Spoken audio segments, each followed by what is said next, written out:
I need the clicker, whoever has it. And don't throw it, I'll drop it.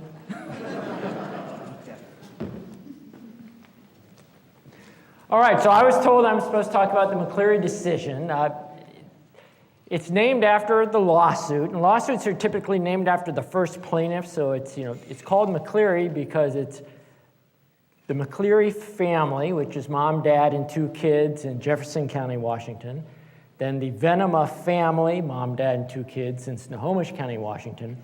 And then this coalition of over 440 groups from school districts to teachers to staff, bus drivers to civil rights groups. And so those are the plaintiffs, but you're not going to list all 440, 50, 60 folks, so you just call it McCleary. So that's the McCleary Decision. It's been dragging on for a while. When we first filed this lawsuit, the youngest of the McCleary kids, Carter, was a 2nd grader at Chimacombe Creek Elementary School. I went to his high school graduation last year. This case has dragged on for a while. And talking about dragging on for a while, I was told I'm supposed to answer a bunch of questions and do it in 20 minutes. So instead of following instructions, I'm going to talk about 3 things, which will get around to touching on all those questions. First is this McCleary Decision. What does it require the state government to do? Second, what's state government done in response? And third, what's next? So with respect to the first question, what the court requires the state to do is amply fund the education of every child enrolled in this school district. That's what the court said our state constitution requires. What's the state government done? They've increased funding and they've declared, okay, it's now ample. And what's next? Well, districts like this school district is going to have to see if the state's education funding actually is ample. So I'm going to go in through each one of those. First, with respect to amply funding, where the heck did the Supreme Court come up with that idea? It's the state constitution, Article 9, Section 1, which says it's the paramount duty of the state to make ample provision for the education of all children residing within its borders. And before we filed this lawsuit, which was in 2007, the state's position was, well, that paramount duty just means, well, it's one of many important considerations. We've got a lot of important things we need to do. We need to, build tunnels in Seattle. We need to, do all kinds of stuff. And education is just one of many important considerations. And that ample provision, well, it really just means make a big appropriation. And our state does appropriate billions of dollars for the public schools. So that's all ample really means. And all children, well, other states have tried. And the state actually had witnesses testify at trial on this. Other states have tried, but especially those lower socioeconomic kids, they never make it. So it just means most children, not really all children. And what the Supreme Court said is, no, actually, our Constitution means what it says. With respect to the paramount duty, duty means it's something you must do, and paramount means you got to do it first.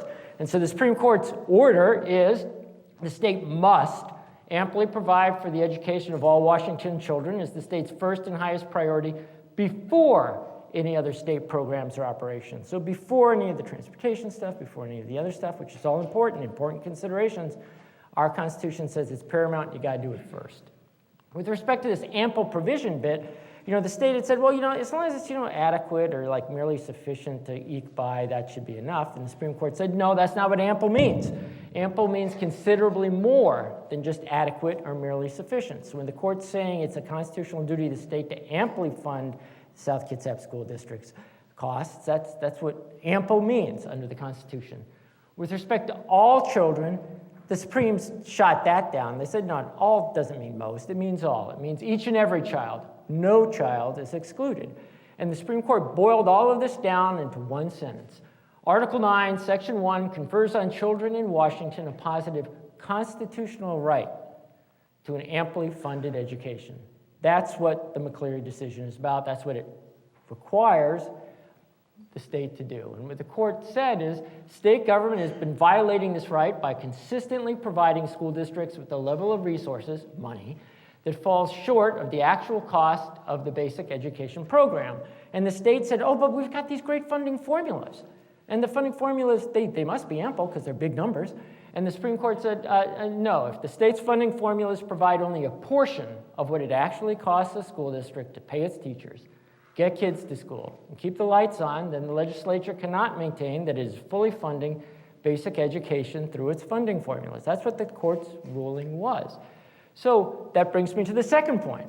What was the state government, what did they do in response? Well, they adjusted their funding formulas. All the funding formulas that we went to trial on, and the trial lasted from August of 2009 to August, September, October, November of 2009. It was a long trial.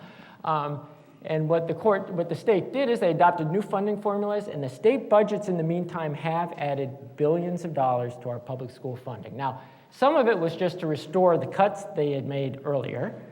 Other parts were to cover some inflation because, over the last 10 years there has been some inflation. Some of it has been covering enrollment growth. And then they've also started to fund their new funding formula. So there has been a big increase, and a chunk of it is for these new funding formulas. But at the same time, the state also enacted a bunch of reforms that take away billions of dollars. For example, reducing the local levy authority.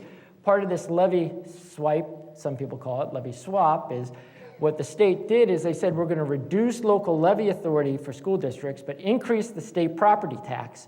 So we could say, oh, the state's increasing their money, but they're taking away billions of dollars from schools that way. And another thing the state did is they've imposed new requirements on school districts, but they're not paying for them. So for example, one thing the state has said is, high schools, you have to provide 24 credit hours of instructions for graduation to kids instead of 20, which is what we used to be paying for. We're still only going to pay for 20, but we're requiring you to do 24. And so that's part of these unfunded requirements that are being put on schools. So is that really ample, the pluses and the minuses, and are they really covering the real cost? That's the issue that's there, which then brings us to what's next. And the state has done their new funding formulas, and that raises another question in that paramount duty to make ample provision for the education of all children. What's that word education mean? And what the state had said is that just means our funding formulas, and golly gee, we can do math, we fund our funding formulas, and therefore we're complying with the Constitution. That's what education means. And what the Supreme Court said is no. Education means the basic knowledge and skills needed to compete in today's economy and meaningfully participate in our state's democracy. That's what that education word means in our Constitution. And that basic knowledge and skills, that's where you get the phrase basic education that everybody talks about. And the state said, well, that's just a bunch of fluff. How are you going to define what the knowledge and skills kids need in today's world are? And the Supreme said, legislature, you've already done it. Legislature, you enacted, and the top part of the slide is getting cut off here, but they enacted in House Bill 1209 many, many years ago what every single child in our state needs to do. They need to read with comprehension, write effectively, know and apply core concepts of math, science, civics, et cetera, et cetera. And then the state also adopted state standards, the essential academic learning requirements, things that every single kid in today's world needs to know for reading, math, science, writing, communication, social studies, the arts, health and fitness, and educational technology. The state didn't say these are like optional academic learning suggestions. The state designated them as essential academic learning requirements that each and every child needs to know in our society. And then the state said, look, we've designed a basic education program that's going to deliver that education to every kid. And so the legislature itself said, here's our program. Student transportation to and from school, getting kids to and from school. Materials, supplies, and operating costs, things like, the books, the materials that are inside a classroom, things like insurance, heat, water, electricity, minor details like that. Full-day kindergarten for all kids. The state's mandated instead of half-day kindergarten because our state does some things really, really well. And they do a very good job of studying what do you actually need to deliver this education to kids. And one conclusion they drew is you have to have all-day kindergarten. So that's a requirement of the state's own, the legislature's own program. Another is for kindergarten through third grade, class sizes is 17 kids in all schools, not just like the wealthy schools, not just some schools, but all schools, 17 kids per classroom in K-3 to make sure that they get a good education there.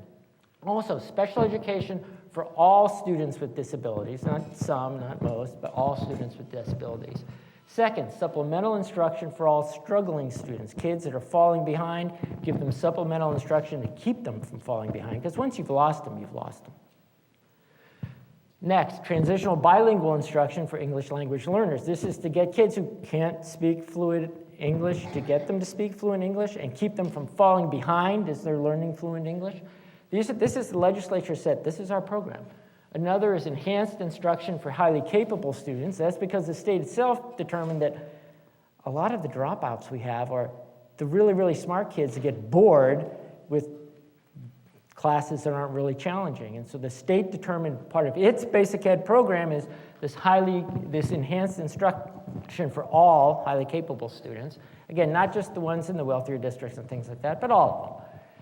This 24 credit high school graduation requirement for all students, that's what I'd mentioned before, not just 20, but 24, which, by the way, that's what all college or all state colleges and universities require is 24 credits. And yet before the state was saying, well, to get a graduation diploma, you only need 20. And so the state said, no, it's actually 24. And the final thing, pay, that attracts and retains competent teachers, administrators, and staff to do all of that stuff. So the state itself has said those are the 10 components of our basic ed program.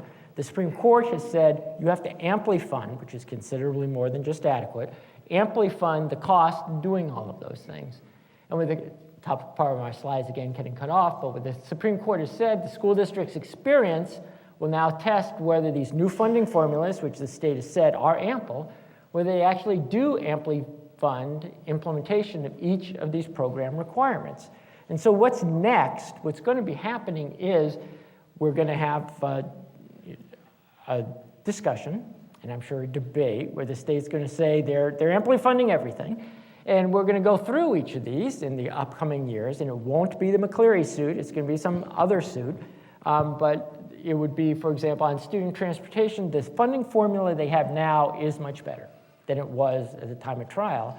But right now, and I'm oversimplifying here, the funding formula is your school district gets paid for transporting kids to and from school, which the state itself has said it's a requirement. They will pay you, they pay South Kitsap either what their cost was last year, so not this year's cost, last year's cost. So I guess if fuel prices go up or wages go up, well, too bad. Or the statewide average last year, whichever's lower. So if costs, et cetera, are higher in the Puget Sound area than like across the state, well, school districts out here don't get the same transportation funding. They get statewide average, whichever's lower. So that's like, for an example, with the funding formula for transportation for what's called MSOCs, for materials, supplies, and operating costs. That's based on a snapshot that was taken many, many, many years ago of what were schools spending. So things like that you need today, like more security expenses and things like that, that's not part of it. Things like the higher costs for energy and things like that, that's not part of it. So this whole MSOC, that formula is going to be tested, and I'm confident is going to fail, but that's going to take many, many years. Full-day kindergarten and K-3 class sizes, there's a question about, obviously, is the pay that the state is paying the salaries, is that attracting or retaining the teachers you need for kindergarten through third grade? And if you just look at the fact that we have like a 3,000 to 4,000 teacher shortage for just those grade levels in our state, you don't fix a shortage by like paying the same wages and or holding them firm, or part of what the state's resolution is, we'll just make it illegal to pay them more. Well, that's not, that's not solved, that's not filling the gap. You've got that gap, you've got that shortage. So that's one thing that will come up. And then since a lot of this is about construction, when you go from, for example, half-day kindergarten to full-day kindergarten, you need twice as many classrooms. But the state's not funding the classrooms that you need to actually do that. And what the state told the Supreme Court last fall when we had our last argument is they said, oh, but there are grants available and that's going to take care of everything. And so part of what's going to be tested this coming school year is, did the grants really cover that? Are they really going to be paying for that construction? Because the fact is, the truth is, it doesn't. It does make a dent, but that's all it does, is it makes a dent. And I can go through, and I don't know how's my time going on this? whoever the time, I have 5 minutes, okay. Going through like special education, the supplemental instruction for struggling students, the English language learners, those formulas are much better than they were at the time of trial. And so the ones that were ruled unconstitutional, they're much better now, but they all have caps on them that aren't getting to all kids. So for example, the struggling schools or the struggling student funding by the state, it only funds a struggling student if they're in a school that's more than 50% poverty level. So if you're a struggling student in one that's 49%, well, you're just out of luck. For special education, there's a cap. The state will fund a certain number of kids in the school district, and if the school district has more special ed kids, well, tough. With respect to English language learners, the state is funding more for the kids that don't drop out before high school. And then in high school, you get more money and more funding for English language learners, but not when they really needed struggling in the earlier years. So those are things that are going to be coming up. The highly capable is as similar as the others with the caps. The 24 credit, I've talked about already, and the pay that attracts and retains competent teachers. What the state has done is they said, well, we're setting a salary level, and it's illegal for you to use your levies to pay what we say is the basic ed funding. School districts, if you want to go raise levies and pay more, you have to promise that that's not for delivering basic education, which isn't true. But I do know, and I don't know anything about South Kitsap, so I'm not saying anything about South Kitsap, but I do know a lot of school boards, they are going to say, look, I've got to have the teachers. I've got to pay, the staff, the bus drivers, the competent administrators. I'm going to be paying this, and if the state forces me to sign a false confession, basically saying, oh, this isn't basic ed, they're going to do it because they want to actually make sure they have the staff, the people, et cetera. And so this is just something that's being set up, and I assume I have like 60 seconds left. But that's going to be on the what's next. That's what's going to be coming up, is going through all of those. There's, of course, since everybody does website stuff now, everything is on the website for this consortium of groups. And I will give the school district all these slides on a PowerPoint, which I'm sure they can post, and wherever their information is there you can have. And I'm now out of time, and so I'm done. Thank you very much.